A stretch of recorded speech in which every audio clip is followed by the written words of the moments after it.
नमस्कार। ज्योतिष शास्त्र में श्रद्धा और विश्वास रखने वाले सभी जातकों का पारलौकिक जगत चैनल में बहुत बहुत स्वागत है। 22 अक्टूबर 2021 प्रातःकाल ग्रहों के सेनापति मंगल, पराक्रम, साहस, ऊर्जा और शौर्य के कारक मंगल, सुख, वैभव, ऐश्वर्य और सुखों के कारक शुक्र की राशि तुला राशि में गोचर करेंगे और 5 दिसंबर 2021 तक तुला राशि में ही गोचर करेंगे।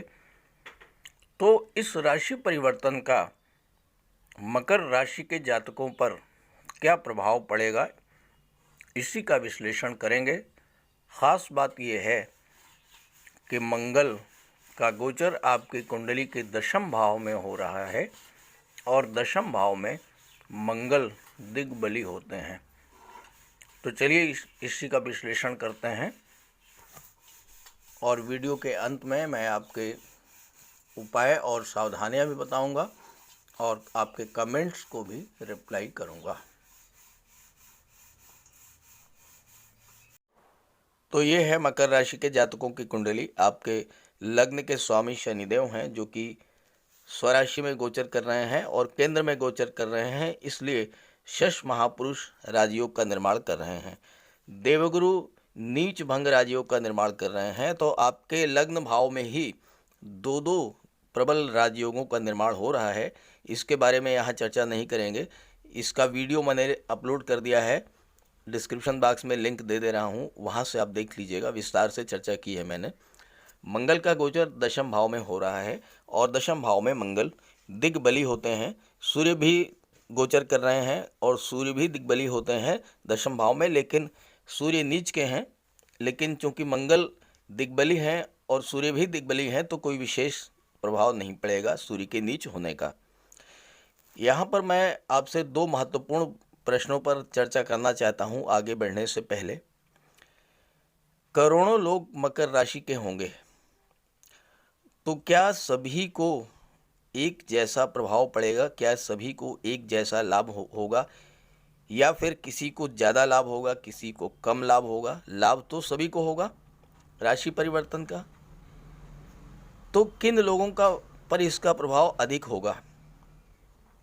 वो जातक जिनकी कुंडली में मंगल या शुक्र की महादशा अंतर्दशा चल रही है, वो इससे ज़्यादा प्रभावित होंगे, क्योंकि मंगल का गोचर शुक्र की राशि तुला राशि में हो रहा है और मंगल धन, वैभव, ऐश्वर्य और सुखों के कारक हैं। तो जो जातक मंगल या शुक्र से प्रभावित हैं और उनकी महादशा शुक्र या मंगल की चल रही है या अंतर्दशा मंगल या शुक्र की चल रही है, उन पर सबसे ज़्यादा प्रभाव होगा। साथ ही साथ वो जातक जिनका जन्म 9, 18 और 27 तारीखों में हुआ है, किसी भी महीने में 9, 18 और 27 तारीख में जिसका जन्म हुआ है, वो ज़्यादा प्रभावित होंगे। साथ ही साथ तुला राशि में 3 नक्षत्र आते हैं, चित्रा, स्वाति और विशाखा। तो जिन जातकों का जन्म इन नक्षत्रों में हुआ है वो ज़्यादा प्रभावित होंगे। अब दूसरा प्रश्न ये है कि क्या ये राशि परिवर्तन शुभ है या अशुभ है और इसका क्या प्रभाव होगा? तो देखिए, शुक्र जो हैं वो सुख, समृद्धि, धन, वैभव, ऐशो आराम, मिलनसारिता, मधुरता और लग्जरी के कारक हैं और जो भी ग्रह इनके प्रभाव क्षेत्र में आता है उसे ये प्रभावित करते हैं, यानी उस ग्रह के स्वभाव में भी परिवर्तन कर देते हैं। मंगल उग्र ग्रह हैं, मंगल सेनापति हैं और सेनापति हमेशा उग्र स्वभाव के होते हैं, अनुशासित होते हैं और मरने मारने से नहीं डरते हैं, डिसीजन तलवार से करते हैं। लेकिन शुक्र हमेशा कंप्रोमाइज़ के रास्ते ढूंढते हैं, किसी भी प्रॉब्लम को मिल बैठ करके शांति से सॉल्व करते हैं। तो मंगल के प्रभावित जातक जब तुला राशि में आता है तो उसका कंप्रोमाइजिंग एटीट्यूड बढ़ जाता है, सुलह समझौते के रास्ते बढ़ जाते हैं। मंगल जब शुक्र की राशि में आएंगे तो स्वभाव में मधुरता आ जाएगी। मंगल शुक्र समग्रह हैं, लेकिन स्वभाव से दोनों विपरीत ध्रुवों पर हैं। लेकिन मंगल और शुक्र मिलकर के ही इस सृष्टि को पूरा करते हैं, क्योंकि मंगल मेल प्लेनेट हैं, शुक्र फीमेल प्लेनेट हैं। तो इस राशि परिवर्तन से मेल फीमेल के संबंधों में मधुरता आएगी, पति पत्नी के संबंधों में मधुरता आएगी, प्रेमी प्रेमिका के संबंधों में मधुरता आएगी। मंगल आवेग है, मंगल पैशन है, शुक्र लव है, रोमांस है। और जब दोनों का योग होता है तो संतान की सृष्टि होती है, जीवन आगे बढ़ता है, संतान की प्राप्ति होती है। मंगल शिव हैं तो शुक्र शक्ति हैं, इसलिए मंगल और शुक्र का मिलन हमेशा शुभ और श्रेष्ठ होता है। तो मंगल का ये गोचर चूंकि तुला राशि में हो रहा है, इसलिए आपको शुभ फल प्रदान करेगा, आपके पराक्रम, साहस, शौर्य, ऊर्जा में वृद्धि करेगा और साथ ही साथ आपको धन, वैभव, ऐश्वर्य, सुख, लग्जरी ये सब प्राप्त होगा। चलिए अब बात कर लेते हैं मंगल के दशम भाव में गोचर का प्रभाव। मंगल का गोचर आपकी कुंडली के दशम भाव में 22 अक्टूबर से 5 दिसंबर तक रहेगा, 45 दिन का। और मंगल दशम भाव में दिग्बली होंगे। तो दिग्बली मंगल आपके पराक्रम, शौर्य, साहस में अभूतपूर्व वृद्धि कर देंगे। बड़ा से बड़ा काम हो और उसे आप अपने साहस और पराक्रम से पूरा करेंगे। दशम भाव में मंगल चूंकि शुक्र की राशि में है, तो इसलिए आपकी वाणी और व्यक्तित्व को आकर्षक बनाएंगे शुक्र, जिससे आप अपने कार्य को अपने सहयोगियों, अपने पार्टनर, अपने अधीनस्थों के सहयोग से आसानी से पूरा करेंगे और इसका आपको रिवार्ड मिल सकता है, अवार्ड मिल सकता है। कई बार ऐसा होता है कि कोई बड़ा टारगेट सामने होता है और हमें लगता है कि हम इसे पूरा नहीं कर पाएंगे, मन में नेगेटिव फीलिंग आती है और हम कार्य को शुरू ही नहीं कर पाते असफलता के डर से। लेकिन दिग्बली मंगल आप में इतना साहस, इतना आत्मविश्वास उत्पन्न करेंगे कि आप उस कार्य को पूरा कर ले जाएंगे। व्यापार में कहा जाता है कि नो रिस्क नो गेन, तो आप बड़ा से बड़ा रिस्क लेने का साहस करेंगे। हालांकि ऐसा करने से कभी कभी नुकसान भी होता है, लेकिन ज़्यादातर मामलों में आपको सफलता मिलेगी और आप अपना मार्ग खुद ही प्रशस्त करेंगे। देवगुरु ज्ञान के कारक हैं और आपके लग्न भाव में गोचर कर रहे हैं और राजयोग का निर्माण कर रहे हैं। तो आप अपने ज्ञान और पराक्रम, इंटेलिजेंस, प्लानिंग के द्वारा बड़े से बड़े टारगेट को पूरा करेंगे और आपको इसका लाभ मिलेगा। मंगल सेनापति होते हैं। आप कार्य क्षेत्र में किसी का दबाव नहीं बर्दाश्त करेंगे और अपना रास्ता खुद बनाएंगे, लोगों का नेतृत्व करेंगे और लोग आपके आदेशों निर्देशों का पालन करेंगे।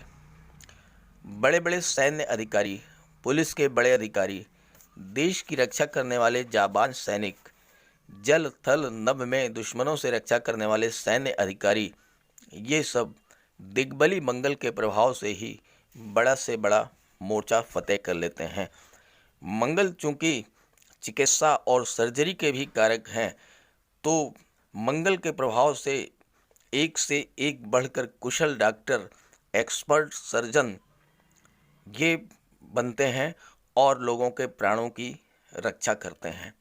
मंगल के प्रभाव से कार्य क्षेत्र का है चूँकि दशम भाव, और दशम भाव से ये तय किया जाता है कि आप किस क्षेत्र में कार्य करेंगे। तो मंगल के प्रभाव से आप मिलिट्री में जा सकते हैं, फोर्स में जा सकते हैं, थल सेना, नभ सेना या जल सेना में, या फिर पैरा मिलिट्री फोर्सेज में आपका सिलेक्शन हो सकता है।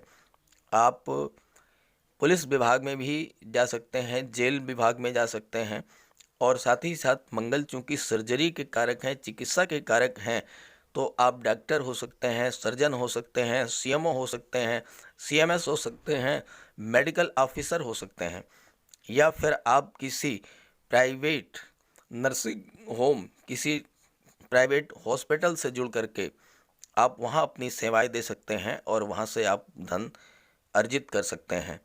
मंगल चिकित्सा क्षेत्र के कारक हैं, तो आप अपना खुद का कोई आपका क्लिनिक हो सकता है, कोई आपकी डिस्पेंसरी हो सकती है, कोई आपकी पैथोलॉजी लैब हो सकती है, कोई आपकी फार्मास्यूटिकल कंपनी हो सकती है, आपका मेडिकल स्टोर हो सकता है, या चिकित्सा से जुड़े तमाम जो यंत्र हैं, इंस्ट्रूमेंट्स हैं, उनका निर्माण करने वाली कंपनी आपकी हो सकती है।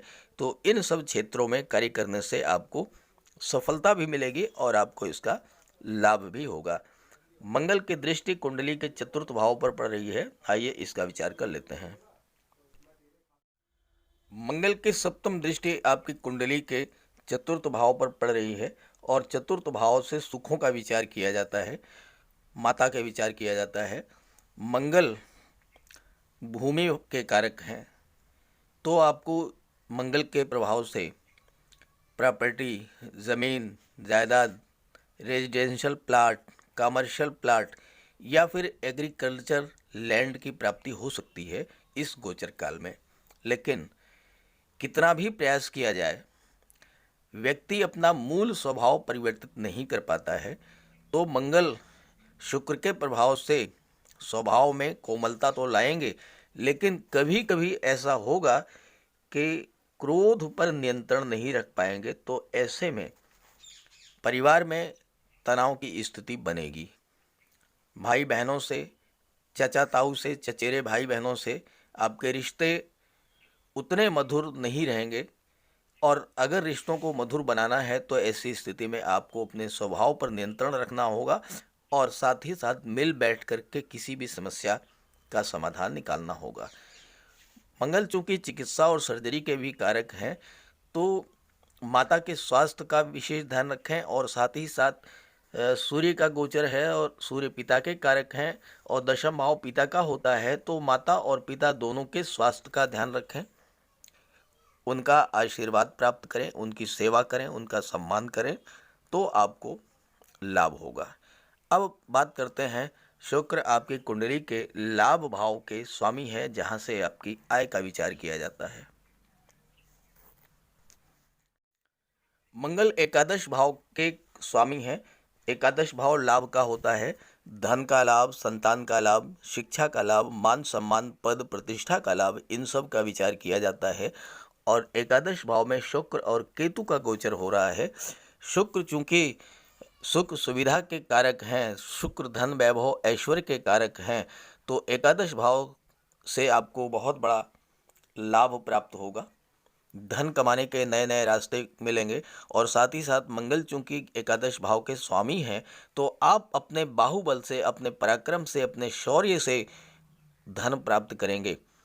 चूंकि शुक्र सुख सुविधा के कारक हैं, तो ऐसे जातक जो कि रेडीमेड गारमेंट्स, कॉस्मेटिक्स, श्रृंगार प्रसाधन, परफ्यूम या महिलाओं के श्रृंगार प्रसाधन जैसे चूड़ी, बिंदी, कंगन, आर्टिफिशियल ज्वेलरी या ड्रेस डिजाइनिंग, फैशन डिजाइनिंग, इन सब कार्यों से जुड़े हुए हैं, उन्हें इसका लाभ मिलेगा। जो जातक गिफ्ट आइटम्स, इवेंट मैनेजमेंट या डेकोरेशन का कार्य करते हैं, या फिर सोना चांदी, हीरे मोती जवाहरात, मोती माणिक्य का कार्य करते हैं, उन्हें भी इसका बहुत लाभ होगा और उनकी आय में वृद्धि होगी। जो जातक cold drinks, juice, mineral water या होटल, रेस्टोरेंट, ट्रांसपोर्ट, टूरिज्म से जुड़े हुए हैं, सर्विस प्रोवाइडिंग एजेंसी से जुड़े हुए हैं, उन्हें भी इसका लाभ होगा। मंगल चूंकि एकादश भाव के स्वामी हैं, तो मंगल के प्रभाव से आप रोग मुक्त होंगे, निरोग रहेंगे, साहसी होंगे, शूरवीर होंगे और धैर्यवान होंगे।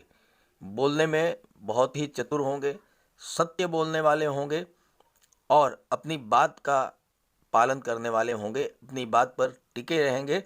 और साथ ही साथ आप विद्वान भी होंगे और देवताओं और ब्राह्मणों का सम्मान भी करेंगे।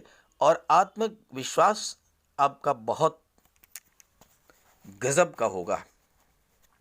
जो ठान लेंगे मन में वो करके रहेंगे और इसके परिणाम स्वरूप आप अत्यंत सुखी और धनाढ्य होंगे और अपने गुणों से बहुत लाभ प्राप्त करने वाले होंगे।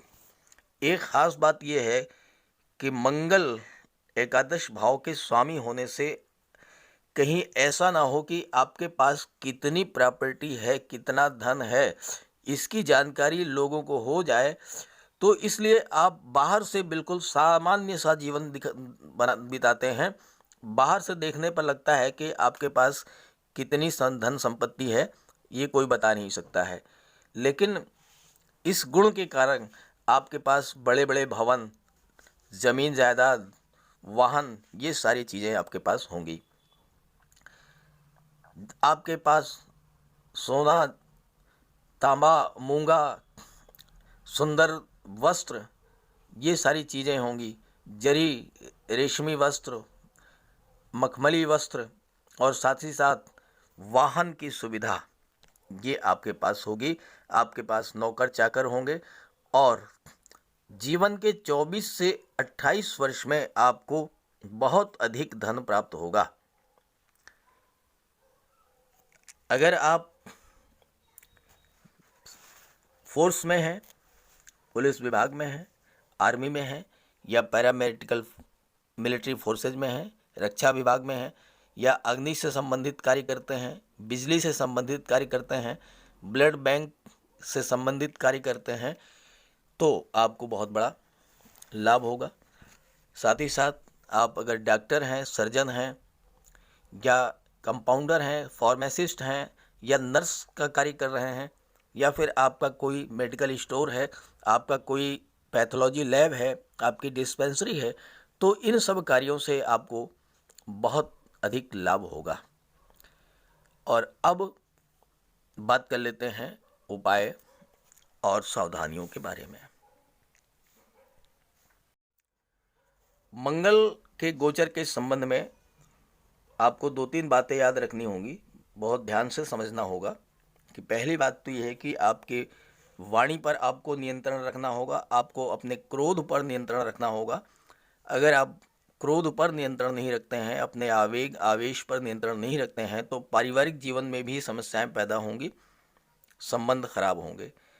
सूर्य चूंकि नीच के हो रहे हैं, तो इससे सूर्य के प्रभाव से सूर्य चूंकि सरकारी नौकरी के कारक हैं, गवर्नमेंट जॉब के कारक हैं, तो जो जातक गवर्नमेंट जॉब में हैं उनके कार्यस्थल पर भी कुछ समस्याएं उत्पन्न हो सकती हैं।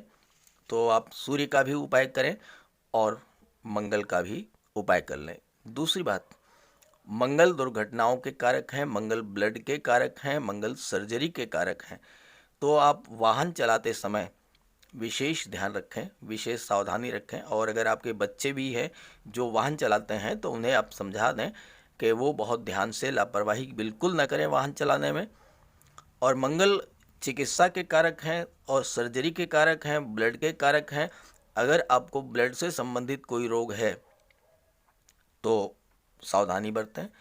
और मैं विशेष तौर से जो गर्भवती माताएं हैं उनको कहना चाहूँगा कि वो बहुत सावधानी रखें कि मंगल के प्रभाव से, क्योंकि मंगल की दृष्टि जो है आपके लग्न पर पड़ रही है, चतुर्थ दृष्टि जो है वो आपके लग्न पर पड़ रही है, तो आपको अगर संतान की प्राप्ति होती है मंगल के गोचर काल में, तो ज़्यादा संभावना है कि वो सिजेरियन ऑपरेशन के द्वारा ही आपको संतान की प्राप्ति होगी।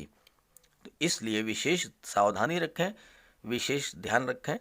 उपाय के तौर पर सूर्य के लिए आप पिता की सेवा करें, पिता का स्वास्थ्य का ध्यान रखें और सूर्य की उपासना करें। आदित्य हृदय स्तोत्र का पाठ करें। आदित्य हृदय स्तोत्र का पाठ आपके लिए बहुत अधिक लाभकारी होगा, बहुत अधिक लाभ आपको प्राप्त होगा। मंगल के लिए बहुत ही बेहतर उपाय है और एकमात्र ऐसा उपाय है जो कि आपको मंगल के हर अशुभ प्रभाव से बचा ले जाएगा, और वो है बजरंगबली की उपासना।